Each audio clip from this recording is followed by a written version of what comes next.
Al-Fatihah ila hadratin Nabi Muhammad sallallahu alaihi wasallam wa ala alihi wa sahbihi wa ala alihi wa sahbihi wa masyayikhina wa al-awwali walidina walidikum wa amwatina wa amwatikum wa amwatil muslimin wa Allah yataqassam bi rahmatihi wa Allah yu'tidu alaina min barakatihi wa asrarihi wa nurihi wa bi'atmanatihi fi dini wa dunya wal akhirah wa Allah yutawil a'maluna wa a'marakum fi ta'atillah wa rasulihi ma'al afiyah fi sayyidina Muhammad sallallahu alaihi wasallam seri asrarul Fatihah. A'udzu billahi minasy syaithanir rajim. Bismillahirrahmanirrahim. Alhamdulillahi rabbil alamin. Arrahmanir rahim. Maliki yaumiddin. Iyyaka na'budu wa iyyaka nasta'in. Ihdinas siratal mustaqim. صراط الذين أنعمت عليهم غير المغضوب عليهم ولا الضالين آمين. بسم الله الرحمن الرحيم. نويت التعلم والتعليم والتذكر والتذكير والنفع والانتفاع والإفادة والاستفادة والحث على التمسك بكتاب الله وسنة رسوله والدعاء إلى الهدى والدلالة على الخير ابتغاء وجه الله ومرضاته وقربه وثوابه. Bismillahirrahmanirrahim. Alhamdulillahi rabbil alamin.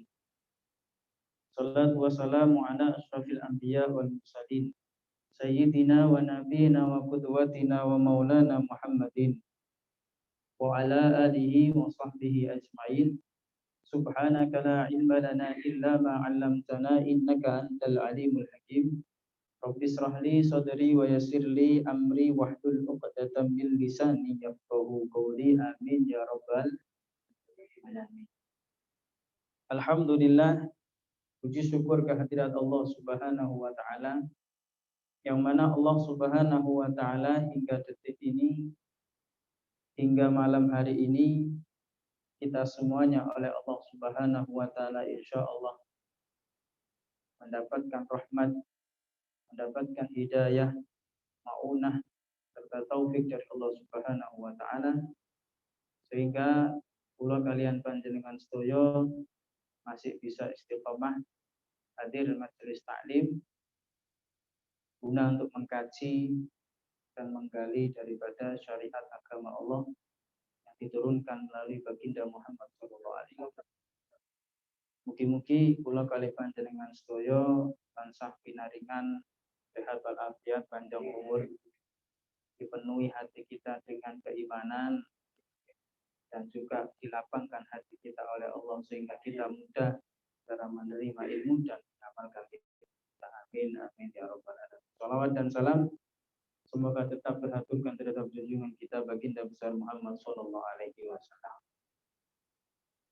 Alhamdulillah, ma'asyiral hadirin wal hadirat, Bapak Ibu yang dimuliakan oleh Allah Subhanahu wa taala, baik yang saat ini sedang offline maupun online secara virtual melalui Zoom meeting.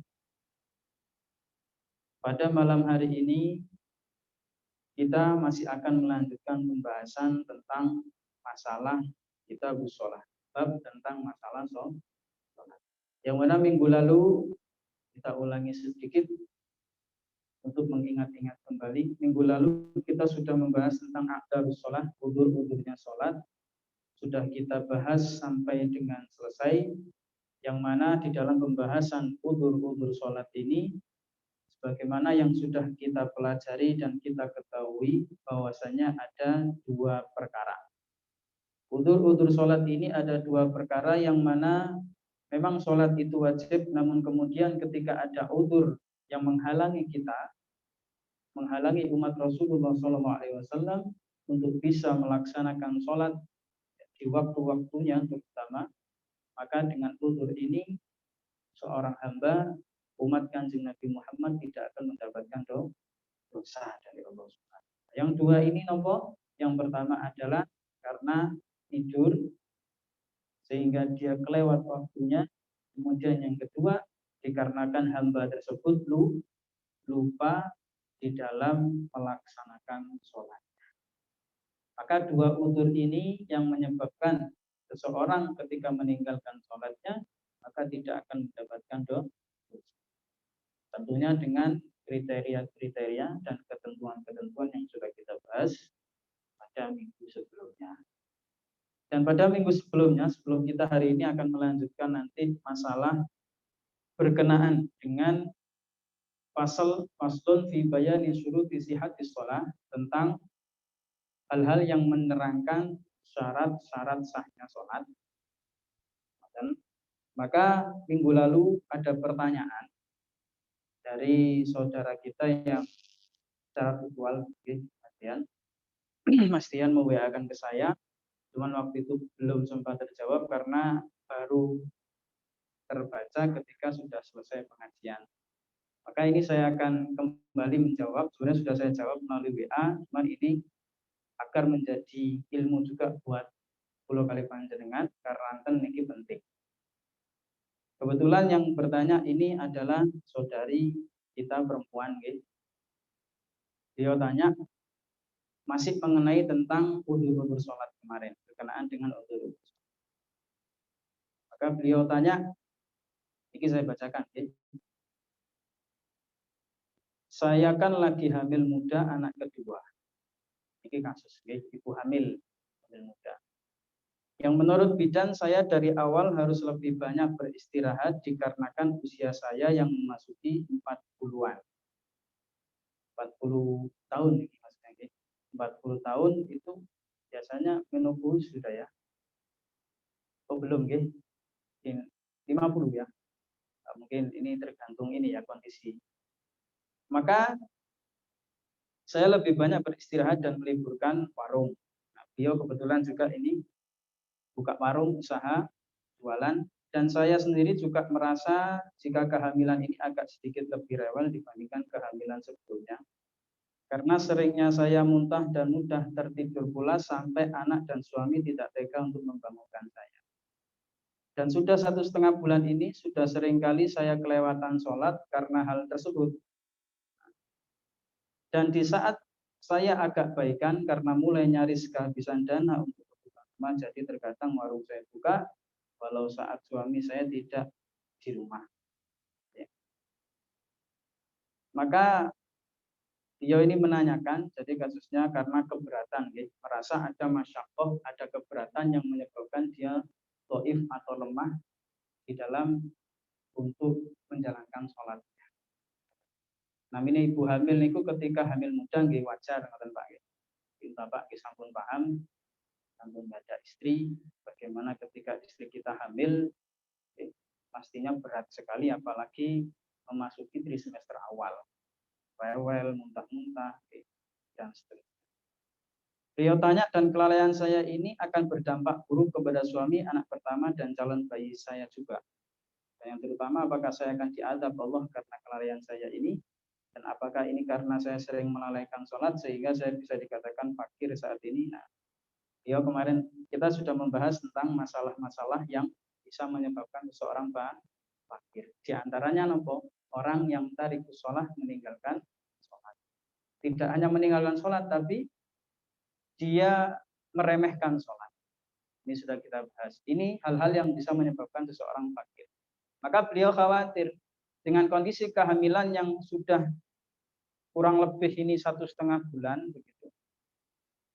Sehingga sering melewatkan waktu sholat karena kecapean mungkin, payah tidur sehingga beliau mau sholat ini kok kayaknya berat. Maka ini kita jawab bahwasanya pertama Kita doakan dulu beliau yang hamil ini mudah-mudahan diberikan kelancaran dalam proses kehamilannya sampai persalinan nanti, jadikan anaknya anak yang soleh solehah, berikan keturunan yang baik oleh Allah Subhanahu wa taala. Maka pada dasarnya perintah sholat ini adalah merupakan kewajiban mutlak. Ini yang perlu kita pahami. Kewajiban mutlak yang diwajibkan oleh Allah bagi setiap muslim. Yang dia itu memang mampu melaksanakannya. Tidak ada udzur, tidak ada halangan yang menghalangi dia untuk tidak melaksanakan sholat. Karena kondisi hamil, apakah boleh dia meninggalkan sholat? Jawabannya bukan. Tetap seorang wanita yang hamil sekalipun rewel, payah, sakit, tetap tidak boleh meninggalkan sholatnya sama sekali. Dan tidak boleh meremehkan sholatnya sama sekali. Tetap kewajiban itu diwajibkan atas ibu yang hamil. Keranten apa? Di dalam udzur sholat gak ada disebut wanita yang hamil sampai kepayahan. Betul. Tapi kaitannya dengan kemarin masalah tidur, karena saya payah tidur, kemudian kadang juga sampai terlewat waktunya, kata beliau. Maka bagaimana dalam perkara ini? Kita sudah bahas kemarin. Kita lihat kemampuan kita. Yang mana kepayahan, capek itu, orang ngantuk, orang capek itu banyak faktor. Karena mungkin dia kelelahan karena kerja, kelelahan dia karena hamil, ini termasuk sebenarnya. Termasuk daripada al-masyaqqah, keberatan. Namun demikian ketika panjenengan ini merasa sulit, maka Allah Subhanahu wa taala memberikan kemudahan. Tidak serta-merta kemudian tak turu doa. Kan iki apa ta? Gusti Allah kan nggih Maha tahu. Gusti Allah kan nggih pirsa oleh kula niki sakit. Orang sakit pun Bapak Ibu yang dimuliakan oleh Allah tetap diwajibkan untuk sholat. Maka ada yang namanya di dalam agama kita niku rukhsah. Di dalam kaidah usul fikih disebutkan al-masyaqqatu tajlibut taisir. Keberatan seseorang itu bisa membawa kepada kemudahan. Ini dawuhipun para alim ulama. Dasarnya nopo? Keranten Allah Subhanahu wa taala dawuh, "Innallaha yuridu bikumul yusra wa la yuridu bikumul usra." Sungguhnya Allah taala itu menghendaki kepada kita umat Islam itu kemudahan, dan Allah tidak menghendaki kesulitan. Maka al-masyaqqatu tajlibut taisir, keberatan itu bisa membawa kemudahan. Maksudnya apa? Ketika kita umat Nabi Muhammad sulit di dalam rangka untuk melaksanakan satu ibadah tertentu, maka Allah sediakan kemudahan-kemudahan. Sampai sini paham? Sampai sini paham? Dan syarat-syarat seorang hamba, seorang muslim, umat Kanjeng Nabi Muhammad, untuk mendapatkan kemudahan itu ada 4 syaratnya. Yang pertama harus ada azimah. Azimah niku nopo? Azimah niku hukum ya, atau ketentuan yang telah Allah tetapkan untuk kita umat Islam. Contoh sholat. Sholat niku 4 rakaat kalau dia sholat zuhur. 3 rakaat kalau dia sholat maghrib. Niku azimah. Hukum baku dari Allah. Hakikatnya kita harus melaksanakan sesuai dengan jumlah rakaat dan waktu-waktu sholat. Namun demikian kemudian karena ada kesulitan yang menghambat manusia, maka ada istilah rukhsah, keringanan yang Allah berikan kepada umat Nabi Muhammad. Ini yang kedua, syarat yang kedua, ada azimah, ada rukhsah. Yang ketiga ada sebab, as-sabab. Bagi orang yang hamil sebabnya apa? Ya sebabnya hamil itu. Sebab dia itu hamil, maka kemudian muncul syarat yang keempat, yaitu masalah. Karena sebab dia hamil muncul masalah. Apa masalahnya? Rewel, muntah-muntah, sakit, berat rasanya. Dari keempat masalah ini, 4 syarat ini, ibu hamil memenuhi. Memenuhi untuk apa? Mendapatkan keringanan. Kalau sini paham, Pak? Ibu-ibu konten boten nih. Konten nggih. Paham Bu nggih? 4 ini sudah memenuhi syarat untuk ibu-ibu mendapatkan keringanan bagi ibu yang hamil. Sehingga keringanannya apa? Bukan keringanan yang gugur kewajiban, boten. Ada keringanan itu, rukhsah itu dari Allah yang Allah berikan kepada umat Nabi Muhammad. Ada beberapa macam, Bapak Ibu. Yang pertama istilahnya takhfif isqat. Takhfif niku keringanan. Takhfif isqat niki napa? Keringanan yang Allah berikan dan sifatnya gugur kewajiban. Memang keringanan itu karena ada satu kewajiban, tapi karena ada satu halangan, udzur, maka kewajiban itu gugur. Tapi bukan untuk ibu hamil nggak sholat, boten. Tapi napa contoh takhfif isqat ini? Contoh ibadah haji. Panjenengan badhe nglampahi haji, insyaallah mugi tahun haji. Alhamdulillah kabarnya sampun dibuka nggih. Sampun dibuka. Insyaallah mudah-mudahan buka terus di tengah kabar yang tidak menentu nih di Eropa katanya sudah semakin ramai lagi COVID. Kemudian di Israel ini barusan saya sebelum berangkat nggak sengaja lihat berita di Israel itu juga ada varian baru sehingga di lockdown di sana, perbatasan ditutup selama 2 minggu, nggak boleh keluar masuk. Alhamdulillah Indonesia ini masih melandai, artinya menurun kasusnya, mudah-mudahan nggak naik lagi. Tapi namun demikian tetap kita sama-sama menjaga untuk sampai sana.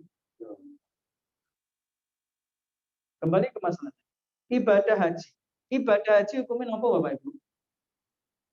Ibadah haji hukumnya apa? Wajib bagi yang mampu secara finansial, ataupun secara fisik, ataupun kendaraan. Adanya kendaraan. Karena kita jauh dari Mekah. Maka ketiga-tiganya ini harus dipenuhi. Termasuk nanti amannya perjalanan. Misalkan ada seseorang mampu secara finansial, kendaraan punya untuk dia berangkat haji, tapi fisik nggak mampu, Pak. Maka bagaimana? Nah, maka ini dapat takhfif isqat, kewajiban yang menggugurkan. Maka gugur kewajiban dia untuk pergi ibadah. Yang kedua, rukhsah dari Allah, keringanan dari Allah itu sifatnya takhfif tangkis. Takhfif keringanan yang itu sifatnya mengurangi. Apa contohnya? Sholat kosong. Yang 4 jadi 2. Ini keringanan yang sifatnya mengurangi. Yang jumlahnya 4 rakaat jadi 2. Ada yang ketiga takhfif ibdal. Yaitu takhfif keringanan yang Allah berikan kepada umat Nabi Muhammad berupa keringanan pengganti. Contoh, wudu niku ndamel napa Bapak Ibu? Air. Ketika ada kesulitan, mungkin karena sakit sehingga nggak bisa pegang air, maka ibdal diganti dengan Yang keempat, keringanan itu ada yang sifatnya dia takhfif tarhis. Nah, ini yang akan kita bahas. Takhfif tarhis nopo? Sifat keringanan itu bersifat nopo? Dia itu memudahkan. Memberi solusi lain, memberi cara lain bagi orang yang menghadapi kesulitan dalam ibadah. Seperti yang kita bahas tadi, masalah ibu hamil. Ibu hamil dalam hal ini mendapatkan rukhsah Bapak Ibu. Tapi bukan gugur kewajiban, tapi hanya saja caranya yang di takhfif tarhis istilah. Nah, oke, pun kita bahas.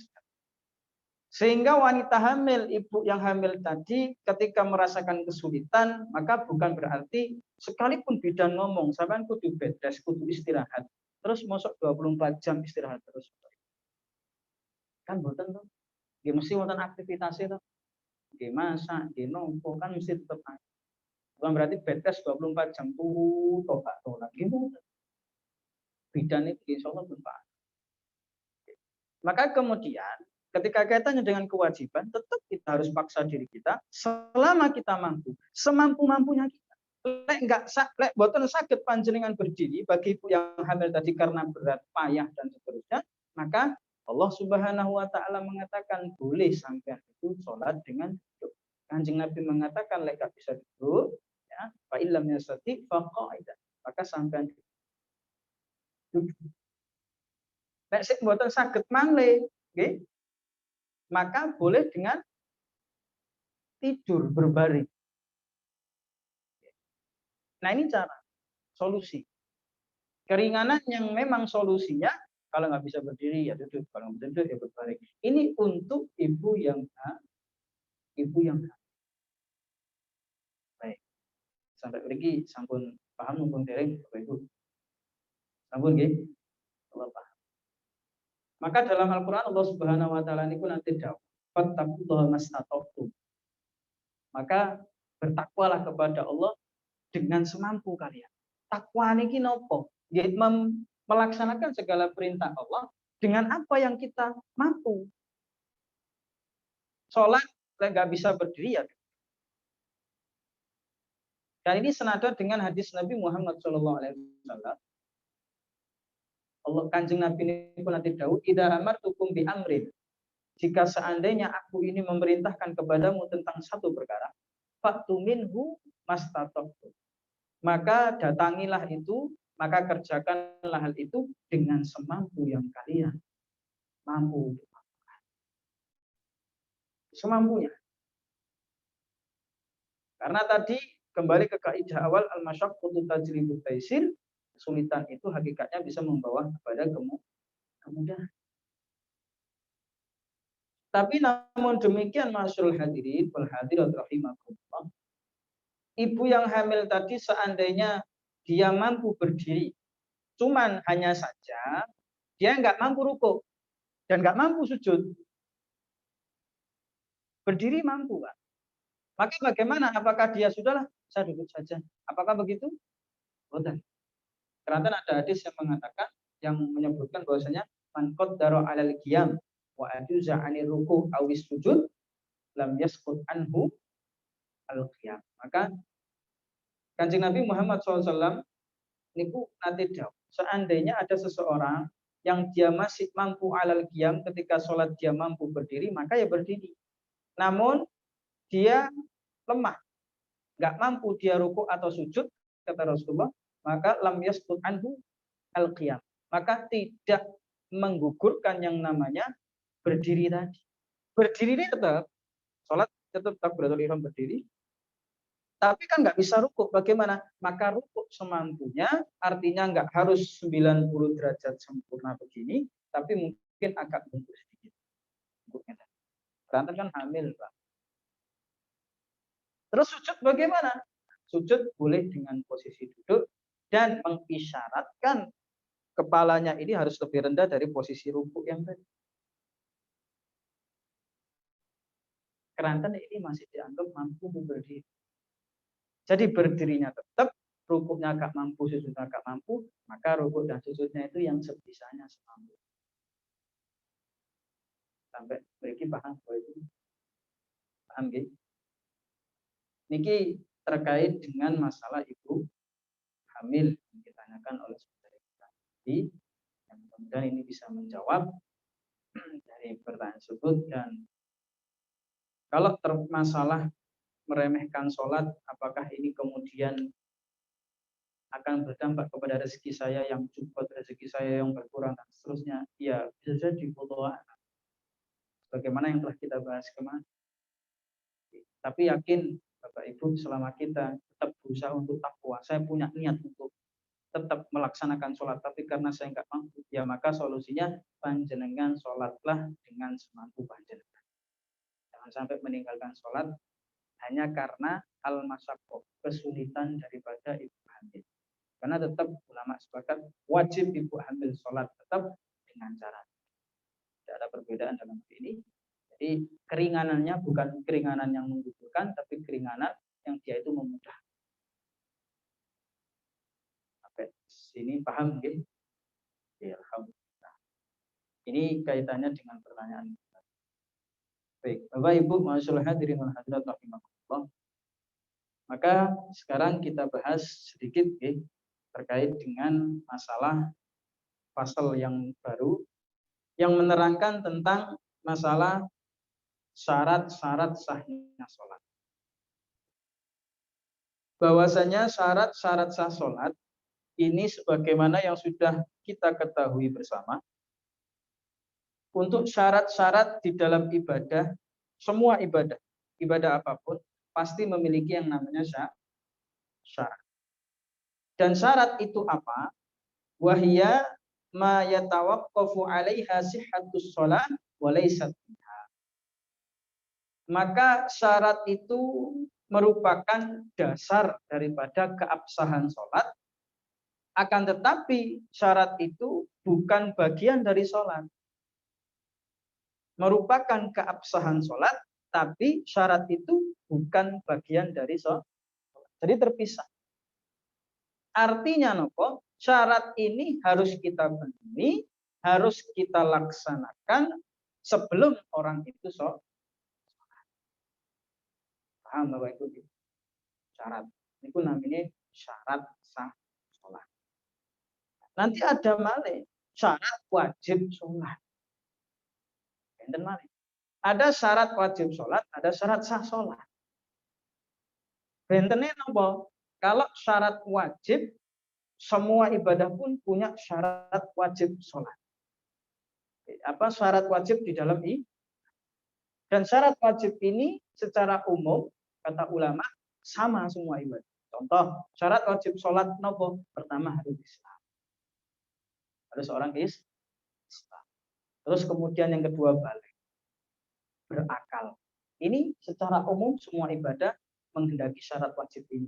Sehingga di dalam kitab Kasyifatus Sajjad ini tidak disebutkan oleh pengarang. Nah, ini pengarang kitab ini adalah Syekh Nawawi Al-Bantani Al-Jawi, seorang ulama dari Banten. Dan Al-Bantani beliau dari Jawa, ulama yang biasa.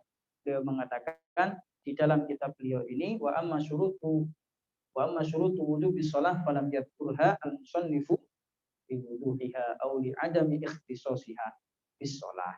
Maka di dalam kitab ini ulama Syekh Nawawi Al-Bantani ini tidak menyebutkan syarat-syarat wajib sholat karena itu sudah maklum, sudah maklum, tidak perlu dibahas. Tapi nanti saat kuruha insya Allah ta'ala tatmiman lil faidah. Nanti akan dibahas di pembahasan terakhir untuk sekedar faedah. Tapi di sini kita bahas tentang syarat-syarat wajib, syarat-syarat sahnya sholat. Al-awwalu yang pertama, syarat sah sholat yang pertama thaharatul hadatsain, yaitu suci dari dua hadas.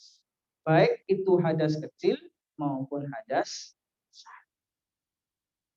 Ai inda qudrat, yaitu bagi orang yang mampu untuk melaksanakan toharo. Bagi orang yang mampu untuk melaksanakan toharo. Maksudnya terus pundi? Falau sholla biduniha walau nasyan lam tasih as-sholatuhu. Maka seandainya ada seseorang yang dia tidak melakukan bersesuci dari hadas kecil maupun besar, sekalipun nasyan, sekalipun dia lupa, lam tasih as-sholatuhu, maka enggak sah sholatnya. Orang yang lupa enggak wudu, orang yang lupa enggak mandi besar ketika dia punya hadas besar, maka kemudian dia langsung sholat, maka sholatnya mboten sah. Wa bi suratin nisyan yutaqu ala qasdihi duna fi'lihi. Maka ini ada kasus, ada orang dia lupa, Pak. Lupa dia kemudian tidak wudu. Lupa bisa pelengan 6 menit yang lupa nih. Maka lupa kemudian dia sholat. Sholat seperti biasanya, maka bagaimana sholatnya? Nah, ini yang dibahas. Bagaimana hukum sholat orang yang lupa ketika dia nggak bersesuci? Kata beliau Imam Syekh Nawawi Al-Bantani mengatakan, maka orang yang demikian ini yusabu ala qasdihi duna fi'lihi. Orang yang seperti ini tetap mendapatkan pahala. Pahala nopo? Kesengajaan dia melakukan sholat, bukan perbuatan sholatnya. Paham boten? Dapat pahala karena sengojo, yang Mbak Eniki sengojo melaksanakan sholat, dapat pahala itu, tapi bukan perbuatan sholat. Artinya nopo? Sholatnya boten dianggap, harus mengulang sholat. Tapi pahala tetap dapat. keranten supe ini. Ilal qira'ata wa nahwaha mimma la yatawaqqafu ala wudu'in. Sing dianggap angsal pahala niku napa? Yaitu al-qira'ah. Dia ketika sholat membaca doa-doa sholat, yang mana doa sholat itu termasuk surat Fatihah. Karena sholat kan mau Fatihah, Pak. Bismillahirrahmanirrahim. Alhamdulillahi rabbil alamin. Ar-Rahmanir-Rahim Maliki Yaumiddin, dan seterusnya. Sampai selesai, kemudian dilanjutkan dia baca surat, ruku, tidal, sampai kemudian dengan salam, dia dapat pahala membaca doa tadi. Keranten nopo? Doa tadi itu la yatawaqqafu ala wudu'in. Dia ini doa-doa tadi tidak bergantung terhadap wudu. Paham enggak? Panjenengan mau Fatihah, nopo harus wudu dulu Bapak Ibu? Panjenengan mau subhanallah, nopo harus wudu din Bapak Ibu? Maka amalan ini hakikatnya tetap mendapat pahala karena hakikatnya tidak berkaitan dengan wudu. Dapat pahalanya di sisi itu, Pak. Tapi sholatnya mboten dia. Paham nih? Bagi yang lupa, maksud saya bagi yang lupa, bukan sengaja. Fayusaku ala fi'lihi aidon. Na'am, in kana junuban lam yusab ala al-qira'ati ala al-aqrab. Maka bagi orang yang dia junub, punya hadas besar, kemudian sholat, lupa nih, okay.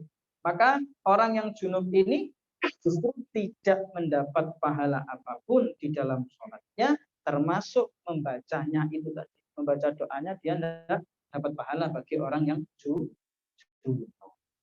Amma faqidut tahurain fala tushtaratu taharatu fi haqqihi ma'a wujubil i'adati alaihi. Adapun orang yang tidak mendapati tahurain, faqidut tahurain ini sudah kita bahas. Apa faqidut tahurain Ibu? Orang yang tidak mendapati dua alat bersesuci, baik dengan air maupun dengan debu. Ini sudah kita bahas pada pertemuan sebelumnya. Maka bagi orang yang tidak mendapati air atau debu, anggap misalkan pundi tersesat, maka orang yang seperti ini itu tidak disyariatkan, tidak disyaratkan bersuci. Boten enten blas iki, boten enten debu, boten enten air. Maka bagaimana? Dia tahu ini masuk waktu sholat asar misalnya. Maka saat itu dia tetap wajib untuk melaksanakan sholat sekalipun tanpa wudu, maka tetap dia sholat, tapi nanti wajib untuk i'adah, untuk mengulang sholat. Diqadha kalau sudah menemukan air ataupun wudu. Ini yang pertama. Sampai sini bisa dipahami Bapak Ibu. Ini syarat sah yang pertama. Jadi dia harus suci dari hadas kecil maupun hadas besar. Syarat sah yang kedua, ya, wasani at-taharatu 'anil najasah. Terima kasih, nggih. Ya, nggih. Yang kedua adalah suci dari najis. Ai allati la yu'fa anha fi thawb wal badan wal makan. Suci dari najis baik itu dari segi pakaian, badan ataupun tempat untuk sholat. Di dalam suci dari najis di pakaian, maksudnya nopo ai al malbusi min kulli mahmulin lahu wa illam yataharrak bi harakatihi wa mulakin lidzalik. Yaitu suci dari pakaian, maksudnya nopo pakaian yang kita pakai saat sholat, ya, min kulli mahmulin lahu, atau dari setiap yang kita bawa saat sholat. Misalkan sholat panjenengan damel surban atau ridha, atau pakai imamah atau sekolah ngeten. Maka wa illam yataharrak bi harakatihi wa mulakin lidzalik, maka sekalipun tadi yang kita pakai itu tidak ikut bergerak ketika kita sholat, paham nggih? Tidak ikut bergerak ketika kita sholat, maka tetap semua yang kita pakai ini haruslah dipastikan suci, tidak terkena najis. Kalau salah satu saja terkena najis, maka najis semua dan tidak sah sholat. Termasuk apunten nun sewu, daleman pulau kali panjenengan. Misalkan sholat, kalau yang jalan itu damel sarung, damel tako, terus pakai daleman, pakai siji, celana dalam. Maka celana dalam pulau kali panjenengan benar-benar harus suci, Bapak. Ibu nggih ngoten. Pun sampai najis. Makanya daleman itu pada umumnya sehari ganti paling gak maksimal nih Pak. Dinten gantos. Ya, kalau perlu setengah hari ganti. Ya khawatir wonten najis. Mungkin sisa-sisa pipis atau nopo. Nah, ini yang nanti menjadi masalah. Nah, baik. Kemudian suci dari badan. Ai maksudnya adalah asyamili lidakhili anfi au fami au aini, yaitu termasuk daripada dalamnya hidung, kemudian mulut, termasuk mata. Ini juga termasuk suci dari badan, semua harus suci. Wal makan, dan juga suci dari tempat ai mayulaki syai'an min badanihi au malbusihi, yaitu tempat yang bersentuhan dengan badan ataupun pakaian kita. Itu mereka semuanya harus suci. Wa'lam anna najasata ala arba'ati aqsamin. Ketahuilah bahwasanya najis itu ada 4 golongan, ada 4 kelompok najis. Yang pertama, kelompok pertama yaitu qismun la yu'fa anhu fi thawbi wal ma', yaitu kelompok pertama najis yang tidak dimakfu, semerep dimakfu Bapak Ibu, yang tidak dimaafkan. Najis yang tidak dimaafkan baik ketika kena pakaian atau terkena air. Najis napa niki wa huwa ma'ruf. Nah, ini sudah kita ketahui bersama. Semua macam najis yang dia tidak dimakfu kalau terkena pakaian dan air. Napa niku Bapak Ibu? Contohnya kotoran. Nggih. Apunten napa kotoran kita, manusia, hewan dan seterusnya. Termasuk air kencing. Itu enggak dimakfu semua. Enggak dimakfu. Baik kalau terkena pakaian maupun air. Sudah, kalau terkena pakaian sama air tadi itu semua ya maka najis. Ini enggak dimakfu. Terus kelompok yang kedua, qismun yu'fa'anhu fihima. Yaitu kelompok kedua yang dimakfu jika najis tadi baik terkena air ataupun baju. Najis napa niki? Wa huwa ma la yudrikuhu tarful mu'tadil, yaitu najis yang tidak kasat. Contohnya napa? Ini pernah kita bahas. Contohnya yaitu yang tidak kasat mata, percikan atau cipratan air kencing kita. Cipratan. Boleh terus lari-lari taman singan niku lek nekeran apa terket, Pak. Terket. Jadi pipisnya terket kemudian mantul lagi ke mungkin ke sarung kita atau ke sandal kita atau ke kulit kita. Maka itu najis dimakfu. Enggak kasat mata soalnya. Dan bisa dipastikan khususnya bagi laki-laki sing biasane niki pipise kalian berdiri, itu bisa dipastikan pipisnya itu muncrat kemana-mana, terkete tang pundi, kan? Mungkin bisa jadi balik ke kita, ke kaki, kemana. Cuman hanya saja karena nggak kasat mata dan sulit menghindari itu sehingga itu termasuk najis yang tidak kasat mata. Apalagi contohnya misalkan mungkin tai cicak atau apa sih nggak kelihatan gitu ya. Sulit. Ini yang kering. Ya, yang kering. Kalau dia basah, ya najis. Nah, syaratnya kalau yang kering harus segera dibaskan kalau terkena pakaian. Maka seperti itu. Kelompok ketiga, wa qismun yu'fa'anhu fi thawb dunal ma. Kelompok ketiga adalah najis yang dimakfu ketika kena pakaian tapi tidak sama halnya dengan air. Kalau kena pakaian dia dimakfu, tapi kalau kena air tetap hukumnya najis. Napa niki wa huwa qalilud dam, yaitu sedikitnya darah. darah netes lah, sekalipun darahnya itu cuma setetes, tes masuk ke air yang sedikit, yang kurang dari 2 bola, maka hukumnya najis.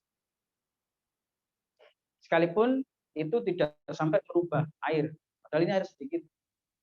Tapi kalau darah yang sedikit tadi kemudian kena pakaian kita, mungkin wonten borok mungkin nggih, tangan kula kali panjenengan digaruk ngeten. Boten sengaja lu ketiyen demblok teng pakaian panjenengan juga. Kan ketinggal gitu. Darahnya ketinggal, demblok, kedik lah. Nah, maka ini darahnya dihukumi makruh. Hukum apa namanya? Hukum sedikit banyak bagaimana? Nah, ini ditentukan sesuai adat. Karena wonten kaidah mengatakan al adatu muhakkamah, adat bisa menjadi hukum. Oke, adat itu bisa menjadi hukum. Jadi yang dimaksud darah sedikit itu seperti apa? Kata ulama ada yang mengatakan darah sedikit itu yang tidak sampai melebihi ini, apa ini? Kuku. Kalau darahnya sak kuku niki, maka itu termasuk makruh. Tapi lek melebihi kuku, Pak, niki wis kategori darah banyak, maka kalau kena pakaian ya tetap hukumnya nah. Jelas mboten niki. Ini damul qalil. Yang ketiga. Kenapa alasannya? Alasannya adalah wali anna kasratal ghusli tubelihi. Karena sesungguhnya darah itu khususnya yang ada di tubuh kita itu sering kali apa nggih? Keluar darah tadi dari tubuh kita kemudian terkena pakaian. Kan banyak kasus ngoten nggih. Pasti terkena pakaian. Maka karena hal ini kemudian pakaian itu dimakfu, kalau dia sering dicuci, maka pakaian tadi akan pudar. Ini menurut Syekh Nawawi Al-Bandri. Maka sehingga najisnya ketika kena pakaian itu dimak. Termasuk juga min hadzal qisim atharul istinja wa yufa'an fil badan wa thawb hatta law sala minhu araqun wa asaba thawb minal mahal muhadiril farid. Ufiya an hudunata. Termasuk bekas istinja. Ngapunten, cebok.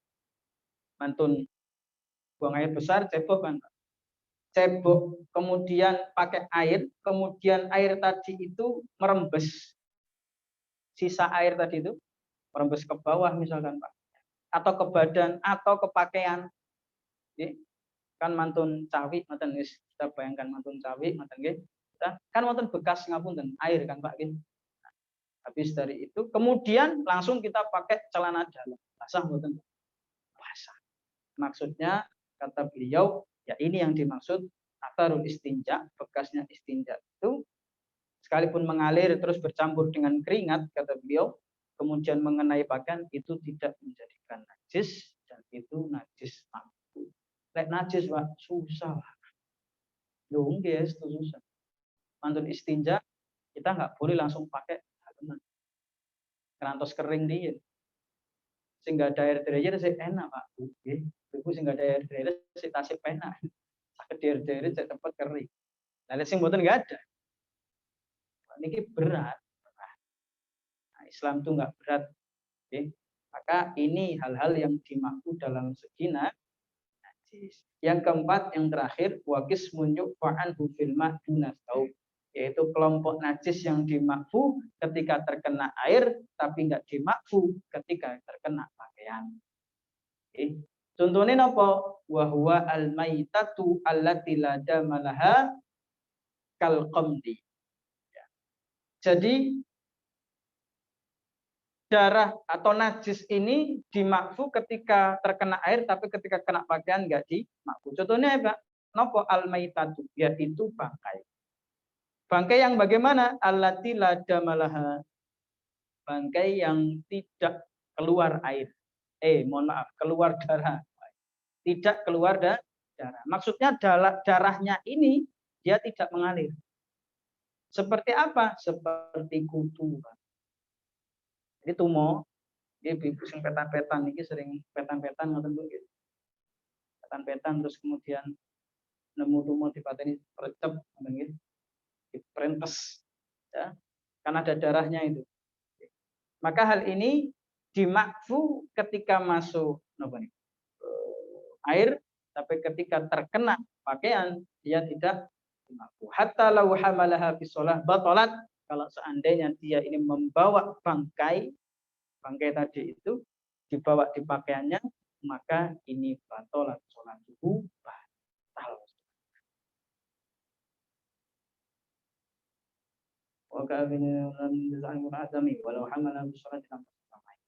Jadi seperti itu untuk permasalahan syarat sah sholat yang kedua, yaitu adalah suci daripada najis. Nah, malam hari ini kita bahas dua, yaitu yang pertama tadi suci dari hadas, baik hadas kecil maupun besar, dan yang kedua syarat sah sholat adalah dia suci dari najis, baik yang meliputi badan, pakaian ataupun tempat.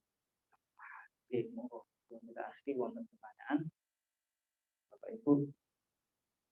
Monggo. Monggo.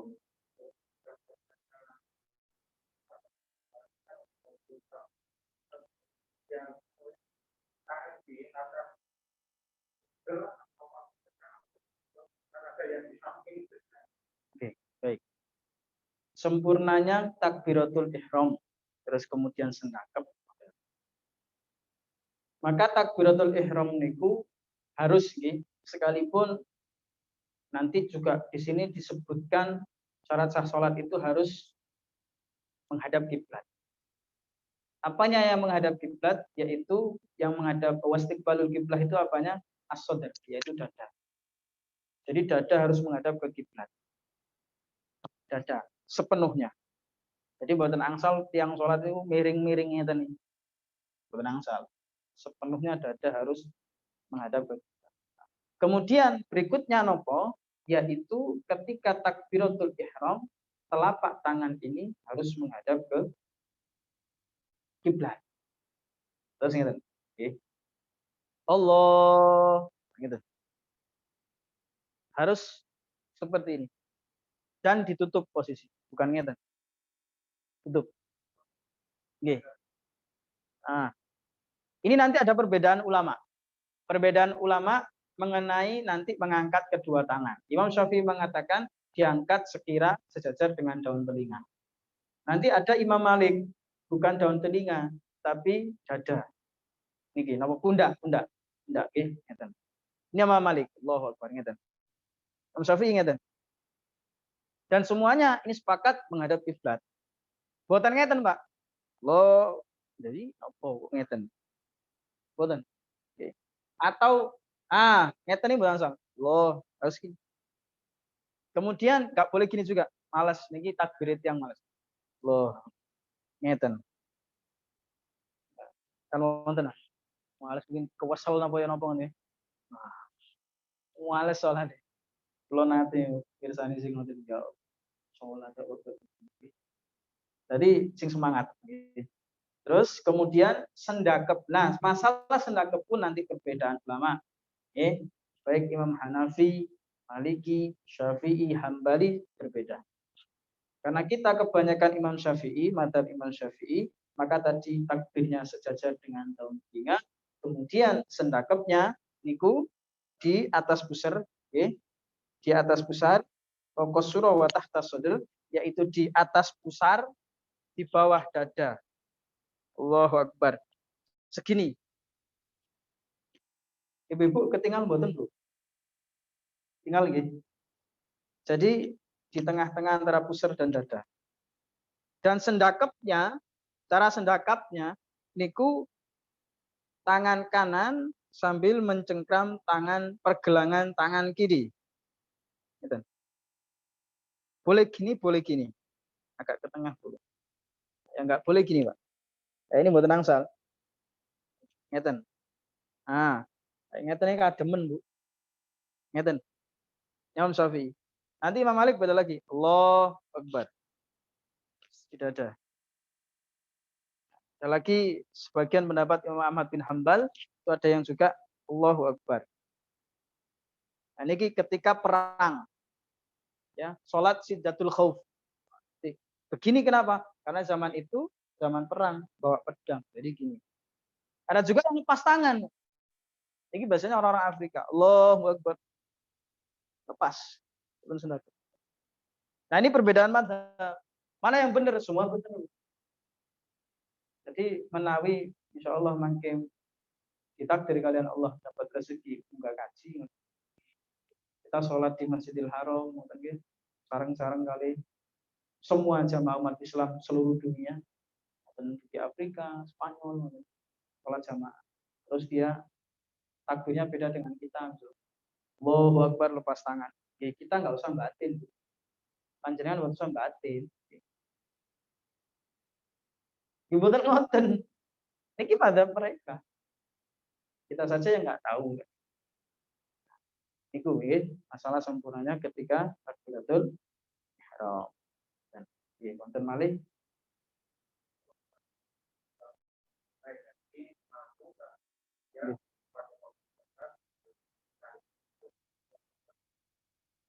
Baik. Maka tadi mampu, ya kita bahas orang yang haji itu harus mampu fisik, finansial, adanya kendaraan dan amannya perjalanan. Amannya perjalanan. Kalau ada misalkan waktunya berangkat kok dia stroke, bagaimana? Terus Budi? Dalam? Enggak mampu. Maka bagaimana? Ya gugur kewajiban. Cuman menurut madzhab Imam Syafi'i dia boleh untuk apa? Digantikan haji badal.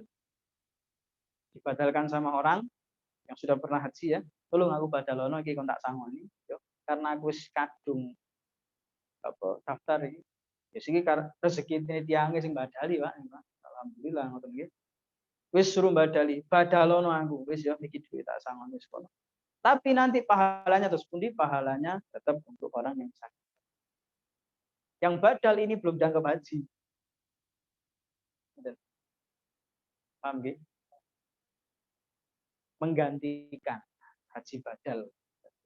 Ngongkosin orang untuk menggantikan dia naik termasuk amannya perjalanan. Nah, sekalipun panjenengan wis daftar tahun ini, wis kudune berangkat, wis ngurus sembarang kalir ngoten nggih. Kok ternyata ada kendala, misalkan Mekah tutup malih. Mungkin mboten nggih. Misalkan tutup malih karena corona rame malih. Ya jangan maksa. Pokok aku sekadung niat kudu budal. Urusan mati gak mati itu urusannya Gusti Allah, lu mati konyol kan. Dan tidak boleh hukumnya kita memaksakan ketika ada halangan yang merintang. Sama halnya kita membunuh diri kita sendiri. Wala taqtulu anfusakum, kata Allah, janganlah membunuh diri kalian sendiri. Tidak boleh, itu perintah agama, larangan. Karena ketika nggak aman perjalanan, ya paksa pergi. Wis engko diganti tahun ngarep insyaallah wonten rezeki mah. Sepenting soleh niat pahalane iso. Nggih, wonten malih.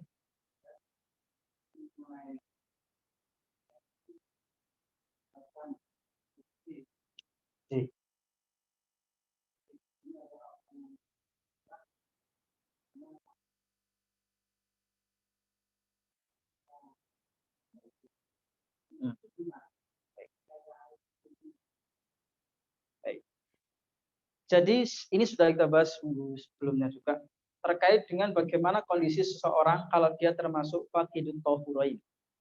Itu orang yang tidak mendapati air ataupun debu ya, karena memang nggak ada atau karena memang dia ada keterbatasan karena sakit. Dan tidak ada orang yang mensucikannya, kan, membantunya dia. Maka bagaimana? Ya tetap dia tetap wajib sholat untuk apa? Lihurmatil waqt untuk dia itu menghormati waktu sholat.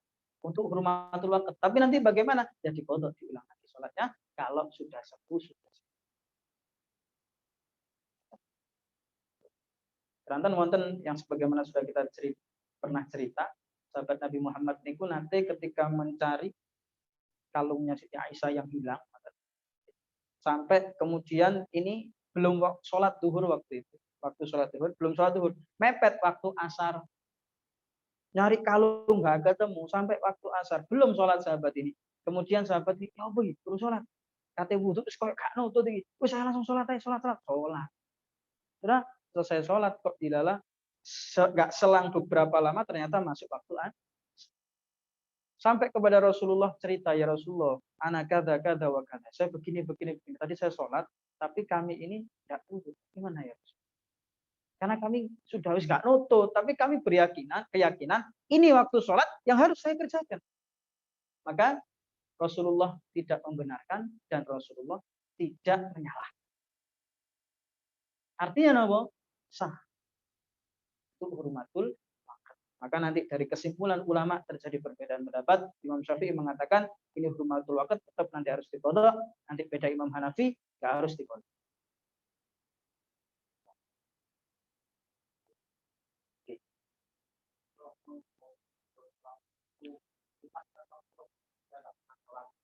Oke, baik. Mengkodok waktu dulu banget masa jahiliyah. Ninggal sholat terus dianggap gampang remeh. Kok aku sholat masih gak limo luru lah, ya lumayan lah. Susu telu juga apa-apa lah. Penting sholat itu kancaku blas gak sholat. Nggih. Kayak wis afdol lah wae. Nggih. Ini malah boleh surga tingkat itulah paling enggak. Maka orang yang begini bagaimana untuk mengkodok sholatnya yang dulu-dulu? Maka diikhtiari. Diikhtiari, nggih, kinten-kinten. Ini sebenarnya nanti ada sholat mengkodok. Nah, tapi ini terjadi perbedaan ulama yang yang besar itu ya. Banyak yang menolak, wah ini mungkar dan seterusnya. Tapi walhasil tetap harus dikodok dengan ikhtiar kita yang bagaimana? Ya contoh kira-kira biru. Ya sudah ikhtiar bismillah setahun. Bismillah wis tak ilinge maksudnya ilinge setahun ya wis bismillah setahun. Saya habis dititil Mas ya, harus dino setahun itu. Ya. Maka seingatnya dia.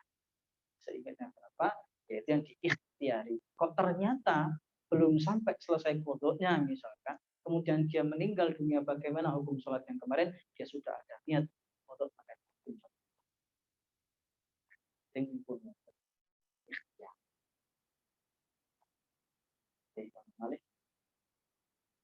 Ampun, Ibu. Ampun, Bu. Oke. Alhamdulillah yang dari virtual ada mungkin? Tidak ada. Oh ada. Ada pertanyaan? Tidak ada. Oke. Ya, nanti kalau ada akan insyaallah. Oke. Baik, alhamdulillah. Mudah-mudahan pengajian kita manfaat, barokah. Minggu depan kita lanjutkan tetap dengan pembahasan yang sama tentang syarat-syarat sah sholat. Jadi ada 8, masih ada 2 ya. Tetap istiqomah dan manfaat. Terima kasih. Saya Ulana Suwab. Assalamualaikum warahmatullahi wabarakatuh. Al-Fatihah.